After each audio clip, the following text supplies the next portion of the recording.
Hello, আসসালামু আলাইকুম। দেখছেন, এটা হচ্ছে দুটা জেনারেটরের জন্য দেওয়া আছে অটোমেটিক। ঠিক আছে, ম্যাগনেটার কন্ট্যাক্টর রিলে আছে আর টাইমার আছে। এখান থেকে ডিফেক্ট করে দেওয়া হয় আপনার দুইটা জেনারেটর। একটা জেনারেটর মনে করেন যে ছোট, একটা হচ্ছে বড়।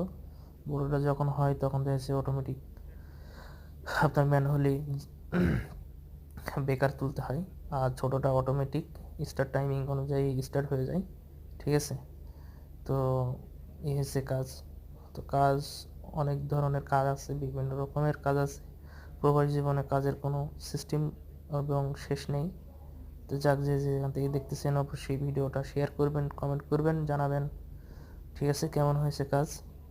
ঠিক আছে, তো মোটামুটি এক একটা সিস্টেম এক এক ধরনের। তো অনেকেই অনেক জায়গায় কাজ করেন বিভিন্ন ধরনের। কেউ এই ধরনের কাজ করে থাকলে অবশ্যই জানাবেন কেমন হয়েছে কাজ। ঠিক আছে, এই যে আপনার চেঞ্জ ওভার, ঠিক আছে, এটা হচ্ছে বড় জেনারেটরের জন্য।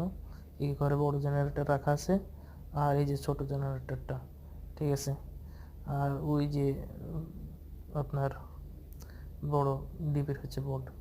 তো যাই হোক, সবাই ভিডিওটা শেয়ার এবং কমেন্ট করবেন, জানাবেন, আবার নতুন নতুন ভিডিও নিয়ে আসবো।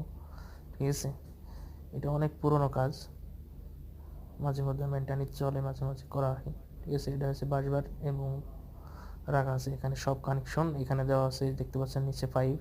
এখানে আবার করে আমরা নতুন একটা কেবল খুললাম নতুন বিল্ডিংয়ের জন্য। ঠিক আছে, তো দেখাবেন এই যে কেবল। ঠিক আছে, তো সবাই দেখবেন, জানবেন এবং এই ধরনের কাজ করবেন।